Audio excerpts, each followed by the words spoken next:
اگر نماز فجر کے لیے اٹھنا چاہتے ہو تو بس یہ ویڈیو دیکھ لو۔ حضرت علی سے کسی نے پوچھا، میں بہت کوشش کرتا ہوں کہ صبح نماز پڑھوں مگر اٹھا نہیں جاتا، تو پورے جسم میں درد رہتا ہے اور یہ درد بڑھتا ہی رہتا ہے۔ حضرت علی نے فرمایا، بسم اللہ الرحمن الرحیم، 5 نمازوں میں سب سے اہم نماز فجر کی ہے۔ اس کی اہمیت کا اندازہ اس بات سے لگائیں کہ اللہ تعالیٰ فجر کی وقت کی قسم اٹھاتے ہیں اور فرماتے ہیں، قسم ہے فجر کی اور 10 راتوں کی اور جفت اور طاق کی اور رات کے جب وہ چلنے لگے، یقیناً ان میں عقل مند کے لیے بڑی قسم ہے۔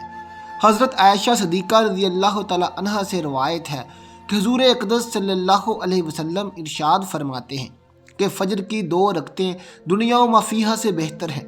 ناظرین، فجر کی باجماعت نماز ایک مسلمان کی صداقت اور اس کا ایمان پرکھنے کی کسوٹی ہے۔ ایک بار حضرت علی بن ابی طالب رضی اللہ تعالیٰ عنہ نماز کے لیے نکلے۔ راستے میں انہوں نے ایک بوڑھے کو پایا جو ان کے آگے آگے چل رہا تھا۔ آپ رضی اللہ تعالیٰ عنہ اس کے پیچھے پیچھے چلنے لگے اور اس کے بڑھاپے کی تعظیم اور اس کے احترام میں آگے نہیں بڑھے۔ ادھر مسجد میں جماعت کی نماز کھڑی ہو گئی۔ جب نبی کریم صلی اللہ علیہ وسلم رکوع میں گئے تو حضرت جبرائیل علیہ السلام نے آپ صلی اللہ علیہ وسلم کی پشت پر اپنا پر رکھ دیا۔ آپ صلی اللہ علیہ وسلم جب رکوع سے اٹھنے کا ارادہ فرماتے تو حضرت جبرائیل علیہ السلام آپ کو روک دیتے، یہاں تک کہ حضرت علی رضی اللہ تعالیٰ عنہ نے آپ صلی اللہ علیہ وسلم کو نماز میں پا لیا، یعنی کہ نماز میں آ کر شریک ہو گئے۔ رافع بن خدیج رضی اللہ تعالیٰ عنہ کہتے ہیں کہ میں نے رسول اللہ صلی اللہ علیہ وسلم کو فرماتے سنا، فجر خوب اجالا کر کے پڑھو کیونکہ اس میں زیادہ ثواب ہے، یعنی اتنا اجالا ہو جانے دو کہ طلوع فجر میں کوئی شک و شبہ باقی نہ رہے۔ یا یہ حکم ان چاندنی راتوں میں ہے جن میں طلوع فجر واضح نہیں ہوتا۔ شاہ ولی اللہ دہلوی حجت البالغہ میں لکھتے ہیں کہ یہ خطاب ان لوگوں کو ہے جنہیں جماعت میں کم لوگوں کی حاضری کا خدشہ ہو، یا ایسی بڑی مسجدوں کے لیے لوگوں کو ہے جس میں کمزور اور بچے سبھی جمع ہوتے ہیں۔ یا اس حدیث کا مفہوم یہ ہے کہ فجر کی نماز خوب لمبی پڑھو تاکہ ختم ہوتے ہوتے خوب اجالا ہو جائے، جیسا کہ حضرت ابو برزہ رضی اللہ تعالیٰ عنہ کی روایت میں ہے کہ آپ فجر کی نماز پڑھ کر لوٹتے تو آدمی اپنے ہم نشین کو پہچان لیتے۔ حضرت ابو ہریرہ رضی اللہ تعالیٰ عنہ سے اس حدیث کی مروی ہے کہ نبی کریم صلی اللہ علیہ وسلم نے ارشاد فرمایا کہ منافقین کے لیے سب سے بھاری عشاء اور فجر کی نماز ہے۔ اگر انہیں علم ہو کہ اس میں کیا اجر و ثواب ہے تو وہ اس کے لیے ضرور آئیں، چاہے گھسٹ کر آئیں، اور میں نے ارادہ کیا ہے کہ نماز کی اقامت کا حکم دوں، پھر ایک شخص کو نماز پڑھانے کا حکم دوں، اور پھر اپنے ساتھ کچھ آدمی لے کر جاؤں جن کے ساتھ لکڑیوں کا ایندھن ہو، اور جو لوگ نماز کے لیے نہیں آئے انہیں گھروں سمیت جلا کر راکھ کر دوں۔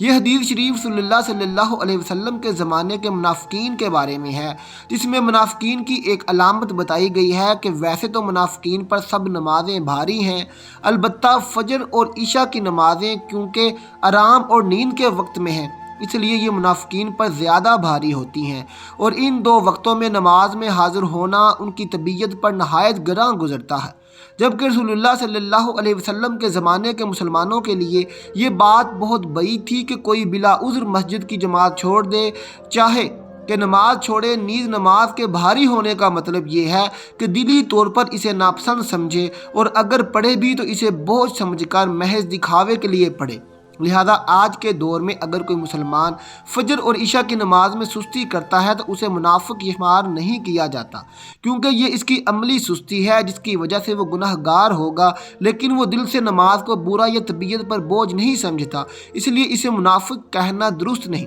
البتہ یہ کہا جا سکتا ہے کہ اس نے منافقوں والا عمل کیا ہے۔ نماز فجر کے لیے اٹھنے کی تدبیر آپ کے سامنے پیش کرتے ہیں۔ حضرت علی رضی اللہ تعالیٰ عنہ سے کسی نے پوچھا، میں بہت کوشش کرتا ہوں کہ میں صبح نماز پڑھوں مگر اٹھا نہیں جاتا۔ حضرت علی رضی اللہ تعالیٰ عنہ نے فرمایا، یہ نیند کی وجہ نہیں بلکہ تم جو سارا دن گناہ کرتے ہو وہ تمہاری گردن میں توق، ہاتھوں میں ہتھکڑی اور پاؤں میں بیڑیاں باندھ کر تمہیں اٹھنے نہیں دیتا۔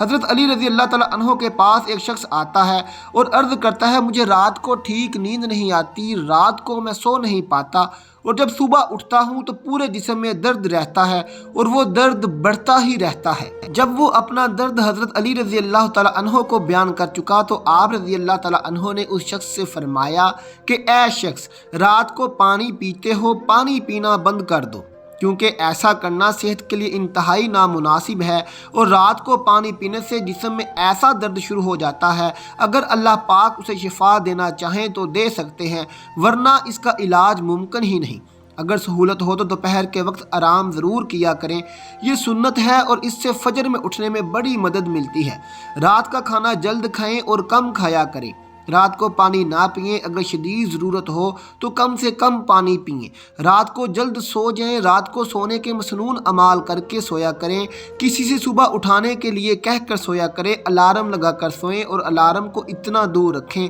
کہ اسے بند کرنے کے لیے اٹھ کر چلنا پڑے۔ جیسے ہی آنکھ کھلے تو دونوں ہاتھوں سے چہرے کو دیر تک اچھی طرح ملیں، یہ عمل بھی سنت ہے۔ نیند سے بیزاری پر ہمت کر کے فوراً اٹھ کھڑے ہوں، نفس کے اس تقاضے پر عمل نہ کریں کہ ابھی تھوڑی دیر اور آرام کر لیتے ہیں پھر اٹھ جائیں گے، کہ اس طرح نماز قضا ہو جاتی ہے۔ اللہ سے مدد مانگتے رہا کریں، فجر میں اٹھنے کا پختہ ارادہ کر لیا کریں، اندرونی الارم لگائیں، یعنی دل میں بھی اللہ کی محبت پیدا کریں۔ مؤذن جو 5 وقت کی اذان دیتا ہے، حضرت ابو ہریرہ سے روایت ہے کہ رسول اللہ نے فرمایا اگر لوگوں کو معلوم ہو جائے اذان دینے اور پہلی صف میں کھڑے ہونے کی کتنی فضیلت ہے، پھر وہ اس پر قرعہ اندازی کرنے کے بغیر کوئی چارہ نہ پائیں تو اس پر ضرور قرعہ اندازی کریں، اور اگر وہ جان لیں کہ نماز کے لیے اول وقت میں آنے کی کیا فضیلت ہے تو وہ ضرور اس کی طرف دوڑ کر آئیں۔ اگر وہ جان لیں کہ نماز عشاء اور نماز فجر کی کتنی فضیلت ہے تو وہ ضرور ان میں شریک ہوں، اگرچہ انہیں سینے کے بل گھسیٹ کر آنا پڑے۔ حضرت ابو ہریرہ رضی اللہ تعالیٰ عنہ کی روایت میں ہے کہ آپ صلی اللہ علیہ وسلم نے خاص طور پر مؤذن کے لیے مغفرت کی دعا فرمائی ہے۔ ناظرین، مؤذن جس طرح اذان کے ذریعے اللہ تعالیٰ کی بڑائی کا اعلان کرتا ہے اور اس کی وحدانیت کا ترانہ گاتا ہے، اسی طرح کا اس کو اجر بھی رب العزت مرحمت فرمائیں گے کہ قیامت کے دن سب سے بلند مقام اس کا ہوگا اور اس کو امتیازی شان حاصل ہوگی، اور وہ ساری کائنات جس نے اس کی آواز سن لی ہے اس کے حق میں گواہی دے گی۔ رسول اللہ صلی اللہ علیہ وسلم نے فرمایا کہ جس نے فجر کی نماز 1 رکعت جماعت کے ساتھ سورج نکلنے سے پہلے پا لی، اس نے فجر کی نماز با جماعت کا ثواب پا لیا، اور جس نے عصر کی 1 رکعت جماعت کے ساتھ سورج ڈوبنے سے پہلے پائی، اس نے عصر کی نماز با جماعت کا ثواب پا لیا۔ مسلمان عورتیں رسول اللہ کے ساتھ نماز فجر پڑھنے چادروں میں لپٹ کر آتی تھیں۔ رسول اللہ صلی اللہ علیہ وسلم نے فرمایا کہ رات اور دن میں فرشتوں کی ڈیوٹیاں بدلتی رہتی ہیں، فجر اور عصر کی نمازوں میں ڈیوٹی پر آنے والوں اور رخصت پانے والوں کا اجتماع ہوتا ہے، پھر تمہارے پاس رہنے والے فرشتے جب اوپر چڑھتے ہیں تو اللہ تعالیٰ پوچھتا ہے، حالانکہ وہ ان سے بہتر، ان سے زیادہ اپنے بندوں کے متعلق جانتا ہے، کہ میرے بندوں کو تم نے کس حال میں چھوڑا؟ وہ جواب دیتے ہیں کہ ہم نے انہیں جب چھوڑا تو وہ فجر کی نماز پڑھ رہے تھے، اور جب ان کے پاس گئے تب بھی وہ عصر کی نماز پڑھ رہے تھے۔ صحابہ کرام رضوان اللہ اجمعین فرماتے ہیں کہ ہم نبی کریم صلی اللہ علیہ وسلم کی خدمت میں موجود تھے۔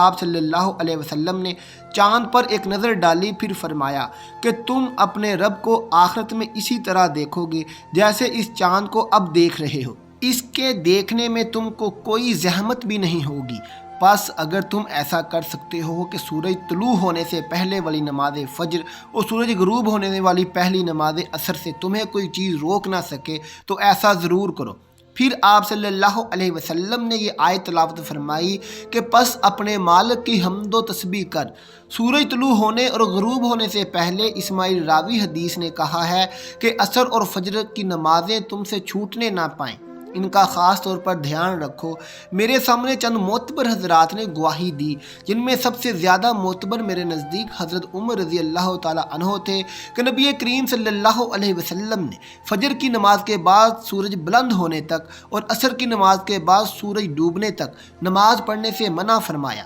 ابن عباس رضی اللہ تعالیٰ عنہ بیان کرتے ہیں کہ انہوں نے فرمایا کہ مجھ سے چند لوگوں نے یہ حدیث بیان کی ہے کہ نبی کریم صلی اللہ علیہ وسلم نے 2 طرح کی خرید و فروخت، 2 طرح کے لباس اور 2 وقتوں کی نماز سے منع فرمایا ہے۔ آپ صلی اللہ علیہ وسلم نے نماز فجر کے بعد سورج نکلنے تک اور نماز عصر کے بعد سورج غروب ہونے تک نماز پڑھنے سے منع فرمایا ہے، اور کپڑوں میں استعمال یعنی ایک کپڑا اپنے اوپر اس طرح لپیٹ لینا کہ شرمگاہ کھل جائے، اور اتباع یعنی ایک کپڑے میں گوٹھ مار کر بیٹھنے سے منع فرمایا ہے، اور خرید و فروخت میں آپ صلی اللہ علیہ وسلم نے مناظبوں اور ملازمہ سے منع فرمایا ہے۔ اللہ پاک کے آخری نبی صلی اللہ علیہ وسلم نے فرمایا، اللہ پاک ارشاد فرماتا ہے، میں نے تمہاری امت پر دن رات میں 5 نمازیں فرض کی ہیں، اور میں نے یہ عہد کیا ہے کہ جو ان نمازوں کی ان کے اوقات میں پابندی کرے گا میں اس کو جنت میں داخل کروں گا، اور جو پابندی نہیں کرے گا اس کے لیے میرے پاس کوئی عہد نہیں۔ اللہ پاک قرآن کریم میں ارشاد فرماتا ہے، رب کو سراہتے ہوئے اس کی پاکی بولو، سورج چمکنے سے پہلے اور اس کے ڈوبنے سے پہلے نماز فجر پر 5 فرامین مصطفیٰ صلی اللہ علیہ وسلم ہیں۔ نمبر 1، صحابی ابن صحابی حضرت عبداللہ بن عمر رضی اللہ تعالیٰ عنہ سے روایت ہے، پیارے آقا صلی اللہ علیہ وسلم نے ارشاد فرمایا، جو صبح کی نماز پڑھتا ہے وہ شام تک اللہ پاک کے ذمے میں ہے، تم اللہ پاک کا ذمہ نہ توڑو، جو اللہ پاک کا ذمہ توڑے گا اللہ پاک اسے اوندھا یعنی الٹا کر کے دوزخ میں ڈال دے گا۔ نمبر 2، حضرت سلمان فارسی رضی اللہ تعالیٰ عنہ سے روایت ہے، اللہ پاک کے آخری نبی صلی اللہ علیہ وسلم کا فرمان عبرت نشاں ہے، جو صبح کی نماز کو گیا ایمان کے جھنڈے کے ساتھ گیا، اور جو صبح بازار کو گیا ابلیس یعنی شیطان کے جھنڈے کے ساتھ گیا۔ حضرت عمارہ بن ربیعہ رضی اللہ تعالیٰ عنہ فرماتے ہیں، میں نے نبی کریم صلی اللہ علیہ وسلم کو فرماتے سنا، جس نے سورج کے طلوع و غروب ہونے سے پہلے نماز ادا کی یعنی فجر عصر کی، وہ ہرگز جہنم میں داخل نہ ہوگا۔ نمبر 4، حضرت ابو عبیدہ بن جرہ رضی اللہ تعالیٰ عنہ بیان کرتے ہیں کہ رسول اللہ صلی اللہ علیہ وسلم نے ارشاد فرمایا، جمعہ کے دن پڑھے جانے والی نماز با جماعت سے افضل کوئی نماز نہیں، میرا گمان یعنی خیال ہے کہ تم میں سے جو اس میں شریک ہوگا اس کے گناہ معاف کر دیے جائیں گے۔ نمبر 5، حضرت انس رضی اللہ تعالیٰ عنہ سے روایت ہے کہ سرکار مدینہ آخری نبی حضرت محمد صلی اللہ علیہ وسلم نے ارشاد فرمایا، جس نے 40 دن فجر عشاء با جماعت پڑھی اس کو اللہ پاک 2 آزادیاں عطا فرمائے گا، ایک نار یعنی آگ سے، دوسری نفاق یعنی منافقت سے۔ نماز جنت کی چابی ہے، اللہ پاک ہمیں وقت پر 5 نمازیں پڑھنے کی توفیق عطا فرمائے، اللہ پاک ہمیں ہدایت کا راستہ دکھائے اور ہمیں ایمان والی موت نصیب فرمائے، آمین ثم آمین۔ آخر میں ناظرین کمنٹ باکس میں اللہ تعالیٰ کے 99 ناموں میں سے ایک نام ضرور ٹائپ کر دیں۔ ملتے ہیں آپ سے اپنی اگلی ویڈیو کے ساتھ، اللہ حافظ۔